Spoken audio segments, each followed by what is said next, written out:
Boa noite a todos, sejam todos bem-vindos.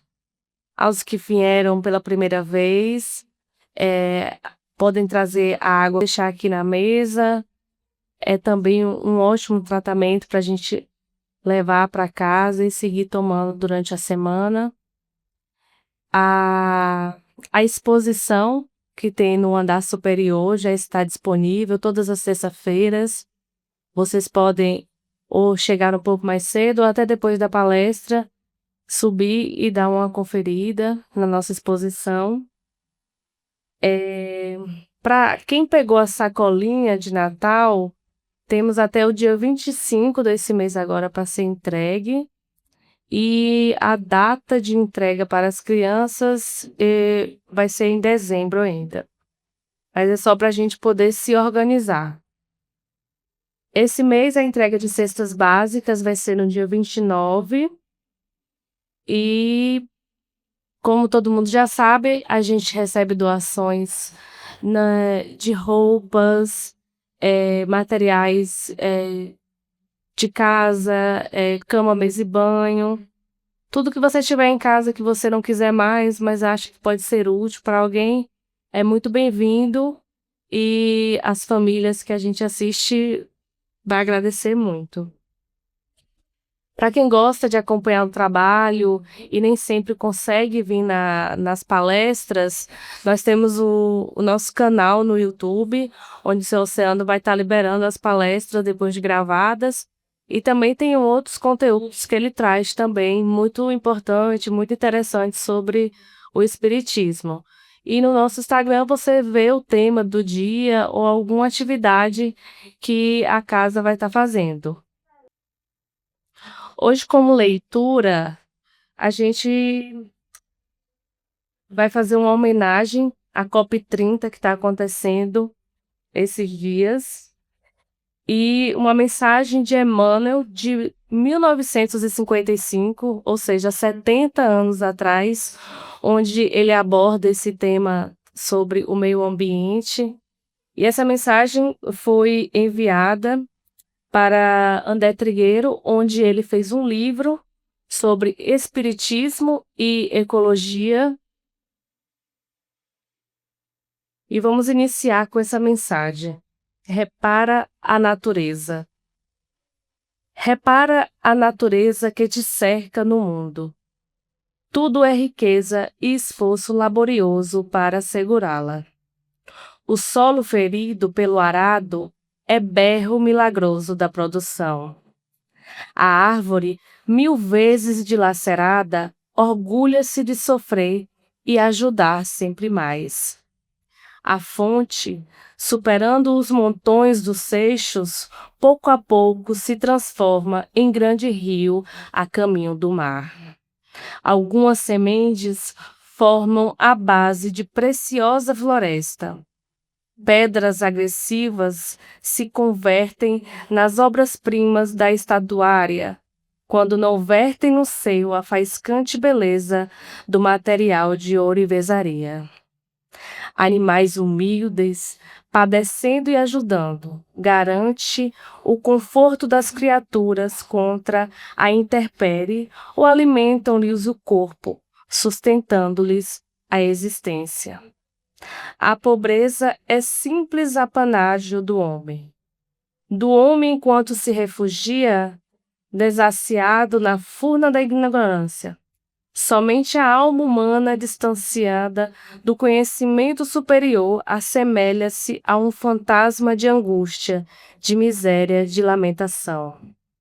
Se podes assim observar o patrimônio das bênçãos celestiais, no caminho em que evoluís, procura o teu lugar de trabalho e serve infatigavelmente ao bem, para que o bem te ensine a ver a fortuna imperecível que o Pai te concedeu por sublime herança. Serve aos semelhantes, ajuda a planta e socorre o animal. Seja a tua viagem por onde passas um cântico de auxílio e bondade, de harmonia e entendimento. E à medida que avançares na senda da elevação, encontrar-te-ás cada vez mais rico de amor, encerrando no próprio peito o tesouro intransferível da luz que te coará de felicidade inextinguível nos cismos da glória eterna. Emmanuel.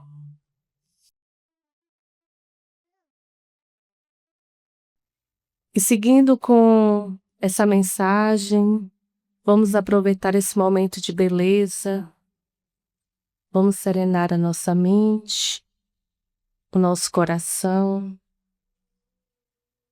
elevando os nossos pensamentos, Divino Mestre Jesus. Aqui estamos, Senhor, mais uma vez, reunidos para, mais uma vez, aprender sobre os teus ensinamentos. Que todo esse amor que dispensara em nós, Senhor, possamos absorvê-lo e multiplicá-lo por onde andar. Que os teus ensinamentos possam ecoar em nossa mente, nosso coração e levarmos para o nosso dia a dia. Obrigada, Divino Mestre. Envolva a nossa palestrante Cidinha, para que suas palavras sejam ainda mais proveitosas no dia de hoje. Que cada ensinamento possa penetrar no nosso mais íntimo ser e transformar cada um de nós. Obrigada, Senhor, ser conosco hoje e todo sempre. Que assim seja. Agora eu vou convidar a nossa querida Cidinha.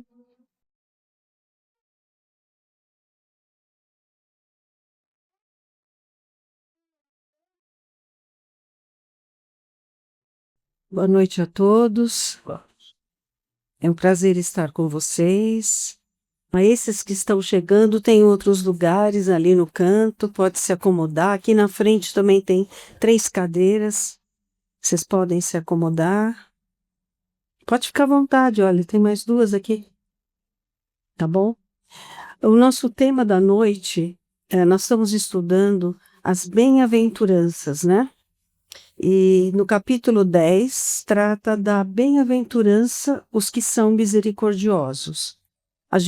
É o capítulo 10 do Evangelho, e o Evangelho segundo o Espiritismo, a gente pode dizer que é o nosso guia, né? O nosso guia de fortalecimento moral. Cada capítulo contém uma informação especial, contém um roteiro que vai nos fortalecer no dia a dia, vai nos mostrar o caminho de como devemos agir. E hoje no capítulo 10, do versículo de 11 a 13, o tema é: aquele que estiver sem pecado, atire a primeira pedra.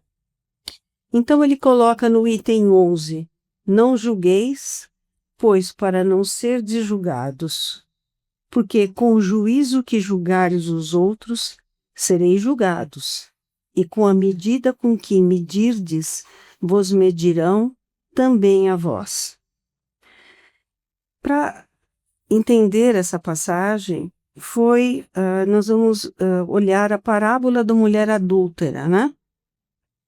E essa passagem ela só foi relatada pelo apóstolo João, no item 8 a 9. Eu peguei a passagem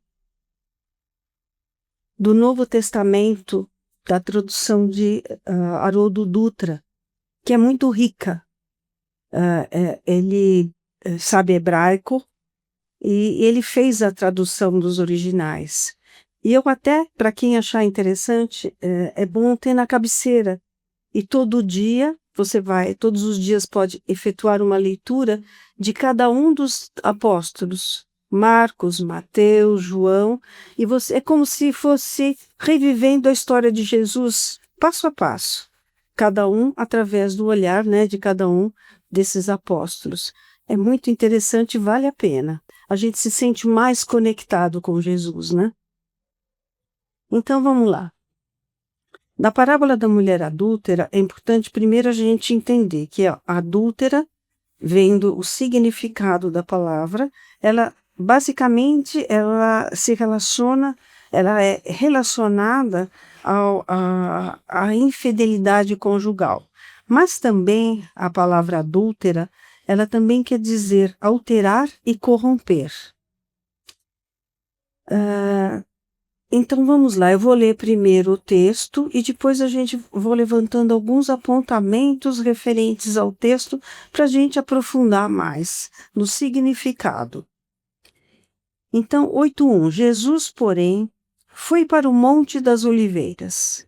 De madrugada, ele foi novamente para o templo, e todo o povo vinha até ele, e após sentar-se, os ensinava.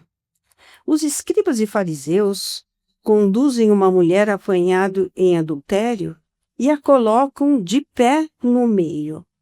E dizem a ele: Mestre, essa mulher foi apanhada em flagrante adulterando. Na lei nos ordenou Moisés serem apedrejadas as mulheres. Portanto, o que tu dizes? Eles questionam o mestre, né? Diziam isto testando-o, para terem do que o acusar. Jesus, porém, curvando-se para baixo, escrevia na terra com o dedo. Mas como continuavam a interrogá-lo, ele se desencurvou e lhes disse uma única frase, profunda e que até hoje nos toca. Quem dentre vós, sem pecado, atire sobre ela a primeira pedra. E, inclinando-se novamente, ele volta a escrever na terra. Os que tinham ouvido saíam um por um, começando pelos mais velhos, e foi deixando sozinha a mulher que estava no meio. Desercurvando-se, Jesus disse a ela: Mulher, onde estão? Ninguém te condenou? Disse ela: Ninguém, Senhor. Disse Jesus: Nem eu te condeno. Vai, e a partir de agora não peques mais. Então vamos agora aprofundar cada uma dessas passagens e tentar entender o significado que elas representam, né? Toda parábola, ela tem um significado simbólico.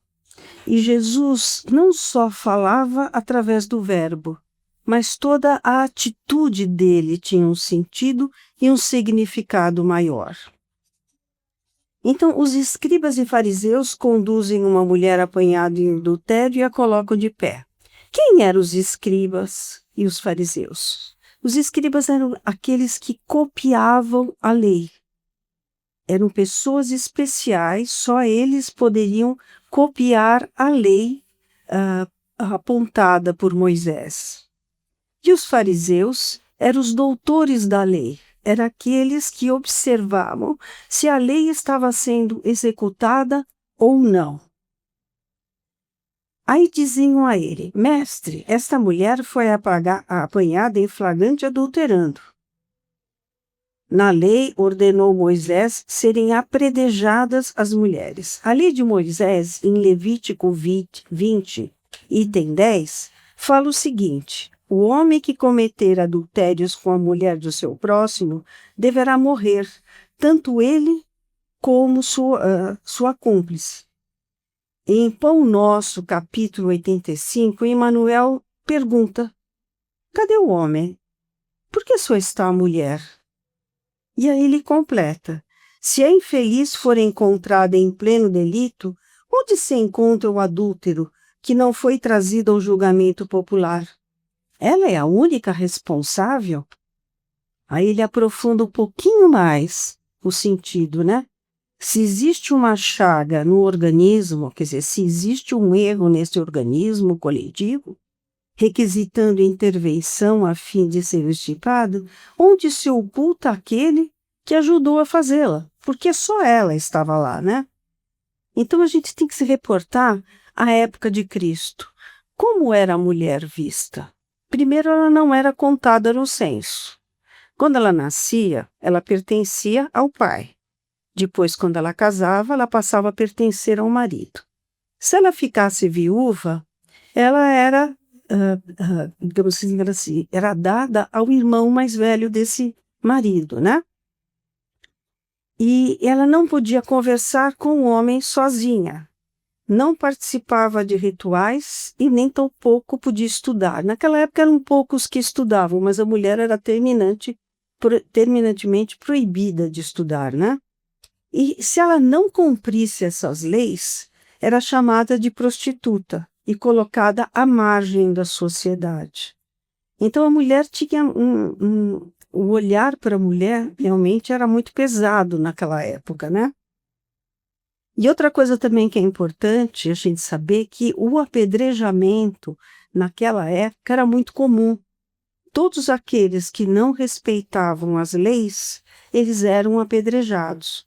Nós temos como exemplo Estevão, que foi apedrejado, e também Paulo, né, de Tarso, que inúmeras vezes ele foi apedrejado e muitas vezes também levou chibatadas, né? Então era bastante comum isso ocorrer. Agora, vamos entender por que eles foram procurar Jesus. Eles chegam e falam mestre. É outra coisa que estranha, porque eles não consideravam, Jesus não era nenhum doutor da lei, ele falava com o povo. Ele era de Nazaré. Mas eles já chegam e colocam mestre. Esta mulher foi apanhada em flagrante adulterando. Na lei que o Moisés ordenou, elas deveriam ser apedrejadas. Portanto, e tu que dizes? Então acaba tendo uma cilada aí para Jesus, né? O objetivo principal deles era criar uma cilada, porque se Jesus falasse, vocês não vão apedrejá-la, ele estava sendo contra a lei de Moisés. E, ao mesmo tempo, se ele dissesse, vamos apedrejá-la, ele estava sendo contra tudo aquilo que ele pregava, que era a lei do amor, do perdão, do não julgar. Então, eles procuram colocar Jesus nessa cilada. Mas Jesus, ele, com muita sabedoria, ele nem manda que cumprem a lei e nem se coloca contra a lei. O que ele faz? Ele permanece em silêncio. E, novamente, nessa atitude, ele quebra ele faz uma mensagem profunda só com o silêncio dele. Então, vamos nos reportar, né? Aquela mulher, chegam vários homens que vêm trazendo essa mulher, exaltados, exigindo vingança, exigindo que a lei seja executada, e todo aquele balbúrdio, aquela confusão. E eles perguntam para Jesus. E a atitude de Jesus diante daquela mulher caída é o silêncio. Isso causa uma estranheza no ambiente, né? E esse silêncio quebra toda aquela agitação. Então isso nós podemos trazer para os nossos dias. Quantas pessoas no dia a dia passam por situações de atribulação? Ficam exaltadas? Então, o que Jesus propõe, frente a toda aquela agitação, que haja uma reflexão, que haja uma parada naquele comportamento, para depois se tomar uma atitude. E, da mesma forma, um respeito com aquela pessoa que transgrediu a lei. E não só uma atitude de agressividade. Então, ele quebra esse ciclo, Jesus, com essa postura nele. Aí, novamente, né, a pergunta que faz, né? Como eles continuam a questioná-lo. Quem dentre vós, sem pecado, atire sobre ela a primeira pedra. Então, e eles gradativamente, aqueles que foram ouvindo, foram saindo dos mais velhos aos mais novos e começaram a se retirar, né? Então, o que Jesus fez com a colocação dele? Ele mudou o foco. Primeiramente, o foco era a mulher que tinha cometido um pecado. A palavra pecado quer dizer agir fora do alvo, né? Ela cometeu, e o que ele fez? Quando, com a fala dele, com a simples fala de Jesus, ele tirou o foco da mulher e passou para cada um deles. Ele mudou. A frase reforça a direção interna. Quer dizer, se eu tenho condição de julgar o outro, ele gerou uma reflexão. Então, essa colocação calou fundo no coração dos presentes, levando a uma reflexão profunda. Jesus falou pouco, mas falou muito, que até hoje repercute. Então, voltando ao estudo que foi desenvolvido no Evangelho, a frase atire a primeira pedra aqueles que estiverem isento de pecado. Então, aprofundando um pouquinho mais, essa sentença faz da indulgência um dever, porque não existe ninguém que não necessite de uma indulgência própria. Ela nos ensina que não devemos julgar com mais severidade do que julgamos a nós mesmos. Quer dizer, não devemos julgar o outro com mais rigor do que nós julgamos a nós mesmos. Nem condenar o outro naquilo que a gente se absolve. Aquilo que eu me absolvi, eu também devo absolver o outro, né? Nem condenar, devemos ter para com os outros os mesmos critérios que utilizamos para nos desculpar. E antes de reprovar uma falta em alguém, devemos refletir se a mesma reprovação não poderia ser aplicada para nós mesmos, né? Então, Jesus, com esse movimento, ele produz a necessidade, ele provoca a necessidade desse olhar interno, né? Então, a gente pode se reportar aonde a gente tem no nosso dia a dia, na mídia, por exemplo. Quantos não fazem uma colocação indevida? E as pedradas são os comentários, são os julgamentos que vêm em consequência disso. Então, a importância de quando ouvimos algo que não foi adequado, de a gente parar e refletir dentro disso que Jesus falou. Será que eu me desculparia? Será que se fosse eu, como que eu agiria? Eu me perdoaria nessa colocação?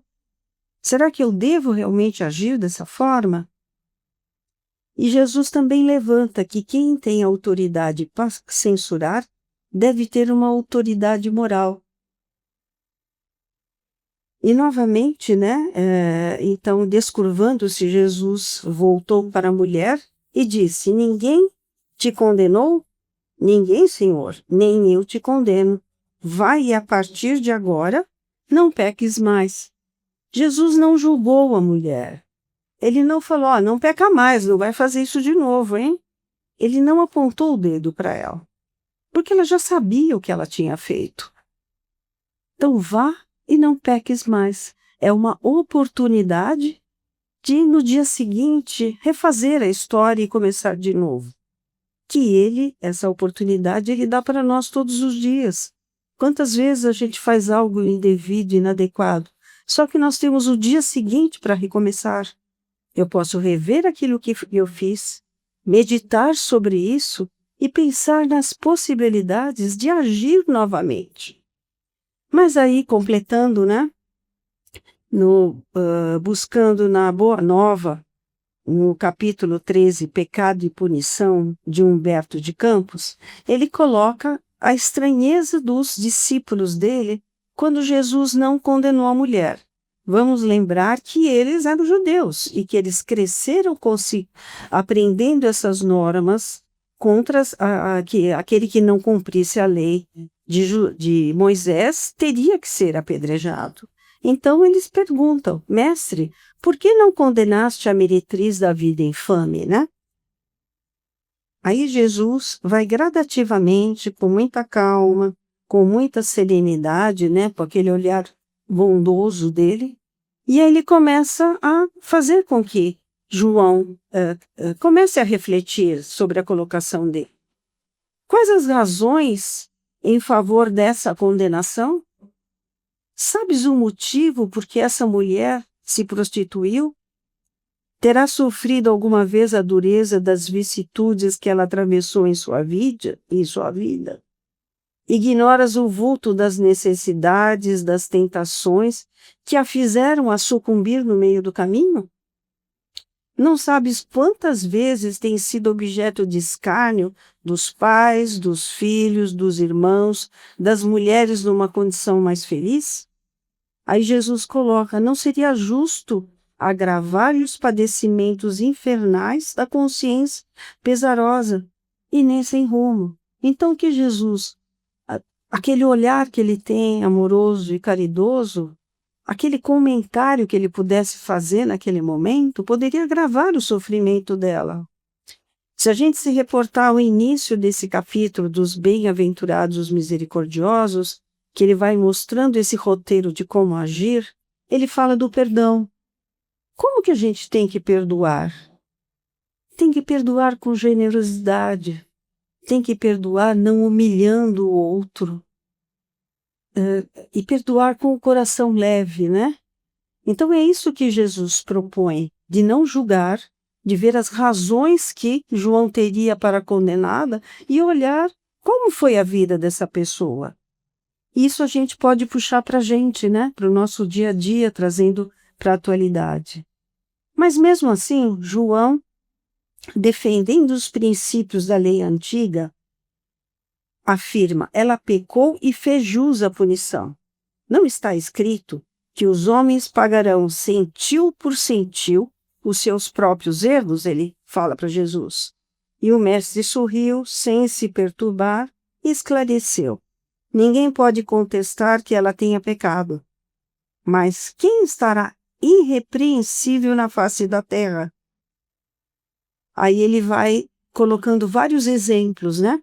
Há sacerdotes da lei, magistrados e filósofos que prostituíram suas almas por mais baixo preço.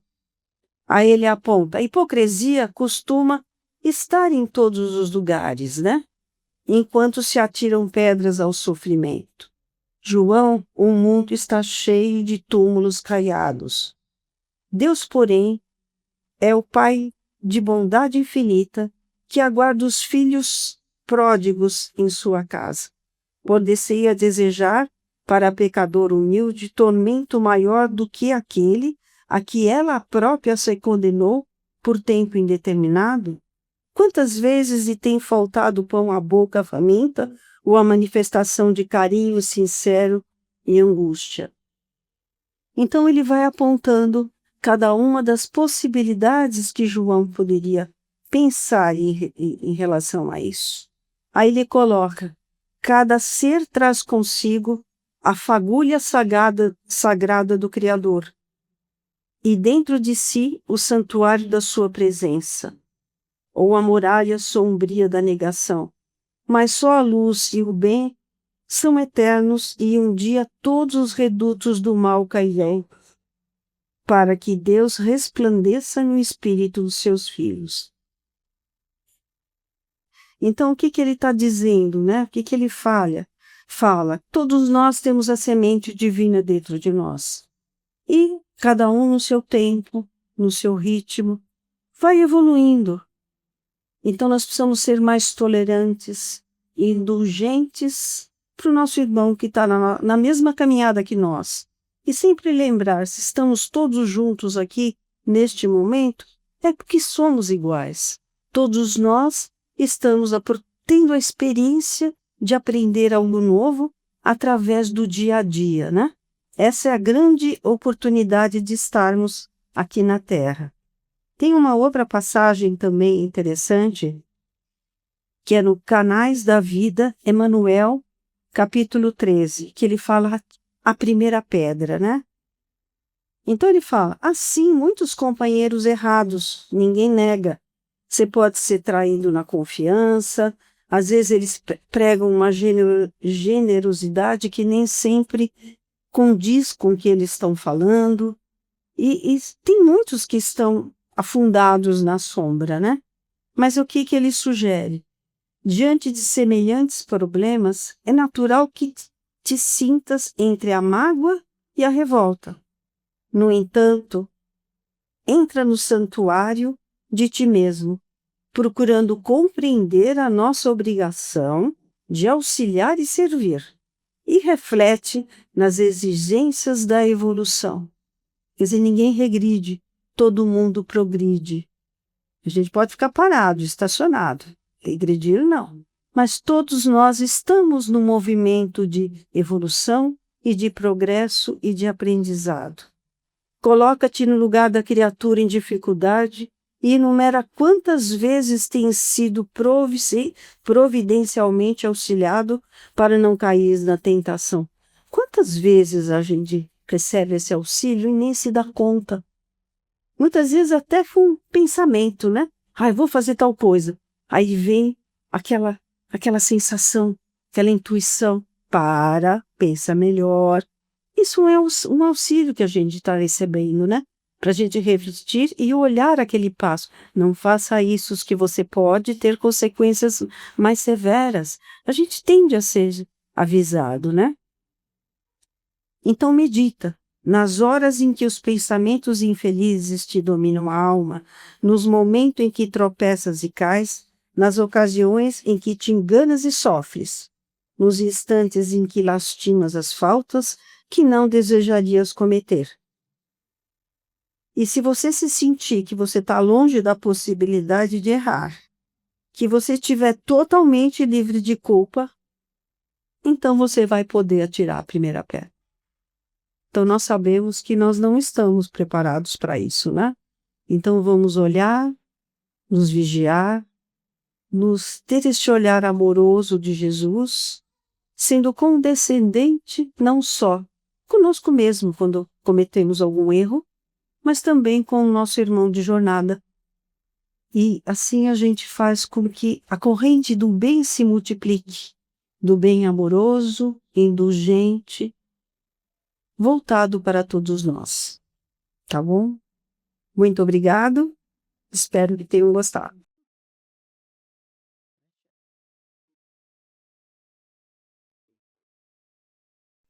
Obrigada, Cidinha. Excelente. Agora eu quero convidar o nosso amigo Gerson para fazer as vibrações e a prece. Boa noite.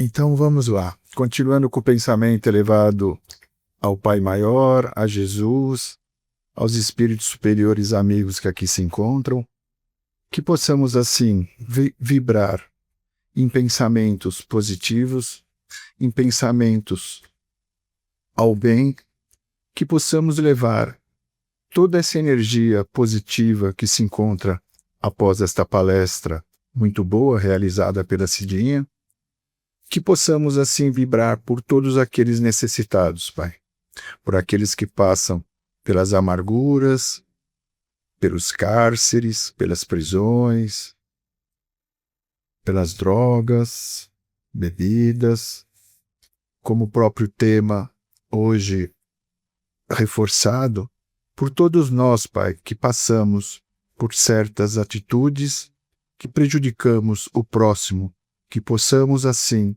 elevar o pensamento, meditar, parar como Jesus nos ensinou e tentar desta forma não cometer novamente talvez o mesmo erro. E que essas vibrações possam ser encaminhadas a todos os espíritos do bem, pois sabemos, Pai, que cada um de nós temos um anjo guardião, um anjo protetor que nos auxilia. Mas para ser auxiliado, precisamos também colocar nosso pensamento elevado ao Pai Maior, a Deus, aquele que realmente nos perdoa e nos dá a oportunidade de darmos continuidade em nossas vidas. Dessa forma, pedimos ao Pai que derrame sobre todos toda essa energia que aqui se encontra, não somente nesta casa, mas em todas as casas do bem, em todos os lares, famílias, trabalhos, em todos os locais, Pai. E assim encerramos com a prece que Jesus nos deixou. Pai nosso que está aí no céu, santificado seja o vosso nome. Venha a nós o vosso reino, seja feita a tua vontade, aqui na terra como nos céus. O pão nosso de cada dia dai-nos hoje. Perdoe nossas dívidas, Pai, assim como devemos perdoar os nossos devedores. Não nos deixeis cairmos em tentações, mas livrai-nos de todo mal, que assim seja. E agora a gente vai para ao passe aqui ao lado.